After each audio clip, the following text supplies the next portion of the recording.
our first storyteller, there's no surprise here because I just told you her name.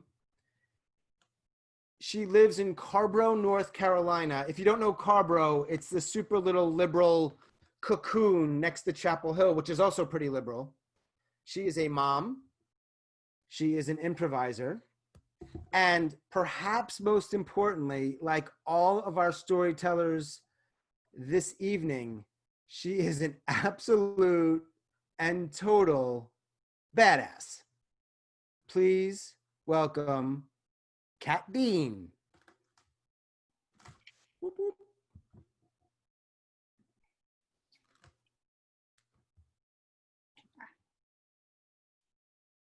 I am sitting in a classroom, in a brightly lit classroom on the campus of the University of North Carolina at Chapel Hill. I'm 21 years old. The fluorescent lights above me are boring into my eyes, making my head ache. On the desk in front of me, there is several pieces of paper and a black ballpoint pen. And on the board are 4 questions. 4 questions that make up my final exam for this class. Now, if you had asked me any one of these 4 questions a half an hour earlier, I could have written you a novel on them. I knew the subject well, and I liked the subject.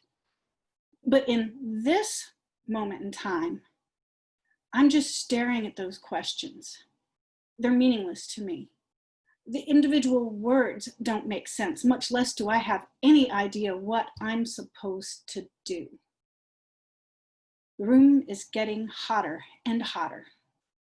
My mouth has gone dry and I'm begun to sweat. A ringing, buzzing sound is beginning in my ears. How can nobody else in this room feel that the room is getting hotter, dangerously hotter? How can absolutely nobody hear that buzzing sound, which is making me want to scream? I'm locked in a nightmare. I am having a panic attack. Now, anxiety has been my malevolent companion all of my life. Not constant by any means, thank God, but extremely destructive when she visits. Her voice sounds like my voice when she whispers into my heart that something horrible is going to happen today, but she's not going to tell me what.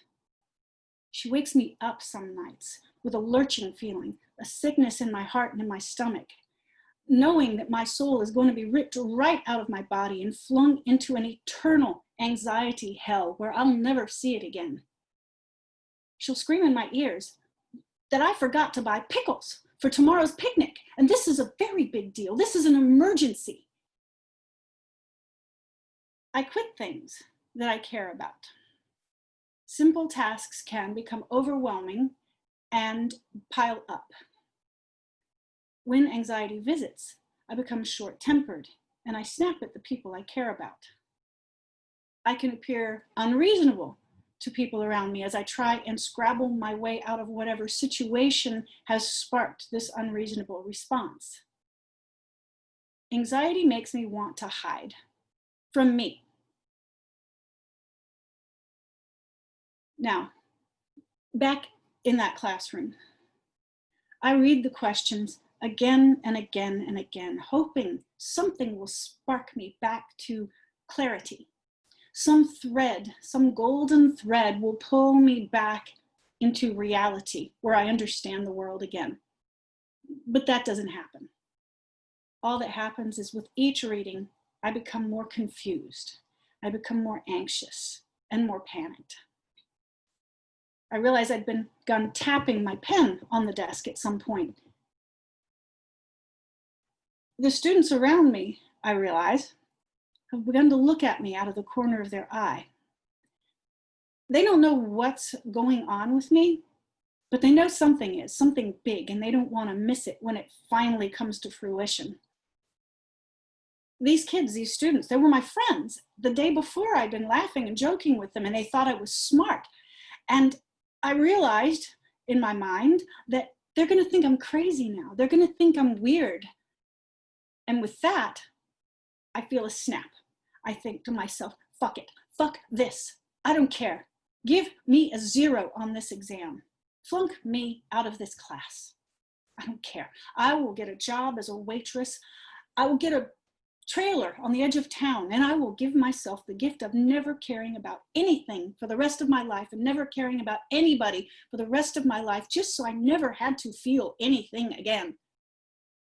With that, I started cramming my books into my backpack, and I flung it onto my back, and I heard my pen hit the floor, but I didn't care. I left it there, and I ran to the door.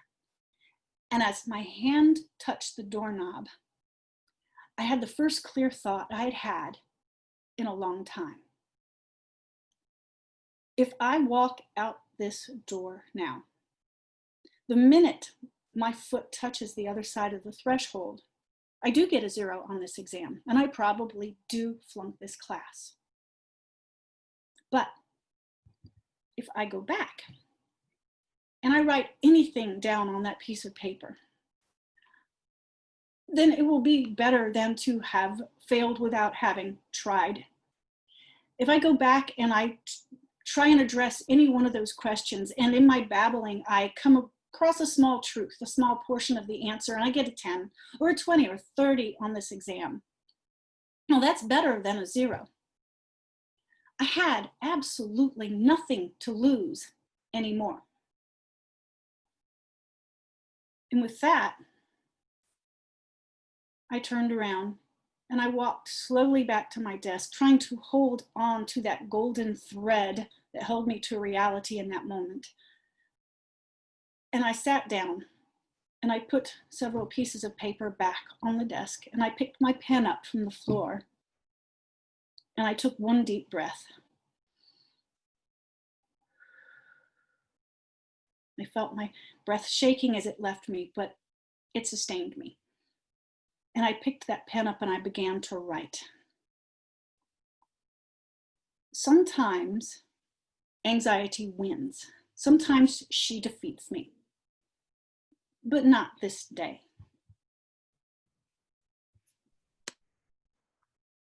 Boom.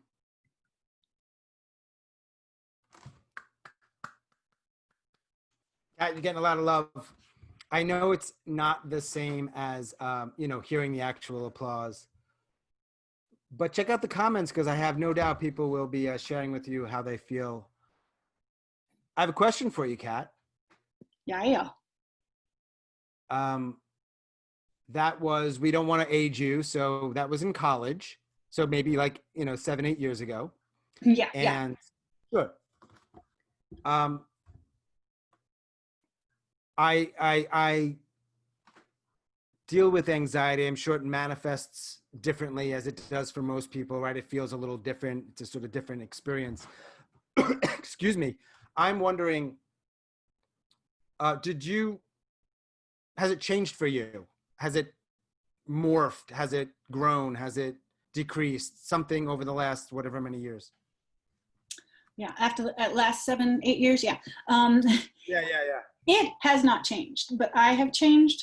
So Okay. now when I start feeling the feeling in my chest, and when I start losing control, I know who it is. I say, oh, okay, I remember you. And I don't follow the panic down the rabbit hole. That's how it really gets out of control, is if you follow every bad feeling into the next. And I know to start doing something grounded, like focusing really hard on, the temperature of the air or something like that. So now I've changed. It hasn't. It still comes. Right. So I'm super wary about people giving advice, but I do want to share something that you just said, and I think that's actually a really good. I'm never going to give advice. It's just a thing, but it's helped me too. And if you're out there, and I'm wondering, perhaps you put it in the chat, if it's something you struggle with or have struggled with, is the idea of understanding it a little bit better, and sometimes grounding it or being anchored in something. You all right? Yeah, I inhaled my tea. Wow. I thought you were throwing up for my voice, and I was a little offended, but it's not my voice. It's all about me, Kat. No, cool. And this isn't this our event here isn't about, these are stories of and around and centering on mental health. It's not how to fix yourself. But sometimes I hear something, I'm like, you know what, that's just valuable to know or be reminded of. So I think that's helpful. You know, by the way, Kat and I are both cast members of the Dinner Detectives Murder Mystery here in the Triangle in North Carolina. It's where great actors go to die. And I think we're up and running. So if you're in North Carolina and you want some fun, a little dinner, a little murder mystery, come on down. You might get a chance to. I don't know. All right. We're really funny. We're funny. We try. And sometimes we're not as funny.